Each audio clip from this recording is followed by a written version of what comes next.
मध्य प्रदेश में उपचुनाव की तारीखों के ऐलान के बाद प्रदेश में बयानबाजी तेज हो गई है। कांग्रेस प्रवक्ता भूपेंद्र गुप्ता व कांग्रेस विधायक कुणाल चौधरी ने प्रेस वार्ता के दौरान बीजेपी पर कई गंभीर आरोप लगाए हैं। एक तरफ कांग्रेस प्रवक्ता भूपेंद्र गुप्ता ने शिवराज सरकार को बहरी सरकार बोलकर तंज कसा है, तो वहीं कुणाल चौधरी ने कृषि विधेयक को काला बिल बोलकर सरकार पर हमला बोला है।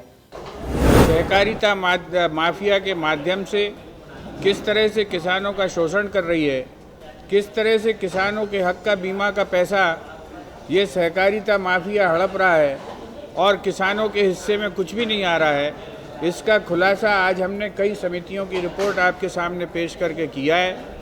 ऐसे कई किसान, शिवनारायण जी जैसे, जिनका दमदम सोसाइटी में शोषण किया गया है, ऐसी सैकड़ों हजारों सोसाइटियों के माध्यम से ये शोषण किया जा रहा है। इसको हम बेनकाब करने हमने आज किया है और आज हमारा आग्रह है सरकार से कि इस माफिया पर तत्काल रोक लगाए, जिन लोगों को दोषी पाया गया उनके खिलाफ तत्काल कार्रवाई करे और उन्हें नौकरियों से बर्खास्त करे और तब ये जाकर शोषण की व्यवस्था रुकेगी।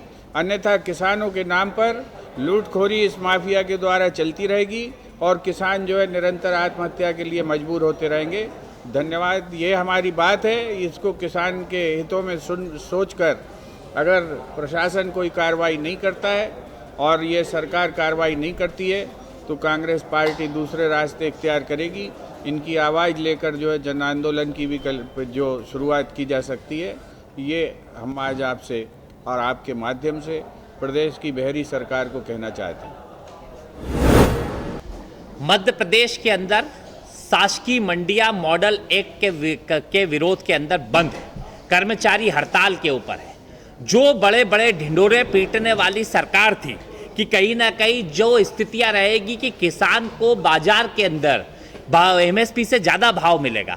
आज किसान की सोयाबीन जिसका एमएसपी है 3860 रुपये, वो 1500 से 2500, ज़्यादा से ज़्यादा 3000 तक बिक रहा है। जो मक्का है वो जिसका 1860 रुपये है, वो 700 रुपये के आसपास बिक रहा है। तो सवाल ये है कि शिवराज जी और इनकी सरकार में बैठे प्रदेश के मुखिया की सरकार में कि वो प्राइवेट प्लेयर्स कहाँ हैं जो मंडियों से खरीदी, जो डायरेक्ट किसानों से खरीदी करने वाले थे। इस प्रदेश के कृषि मंत्री कहाँ गायब है जो बड़ी बड़ी बातें करके गए थे।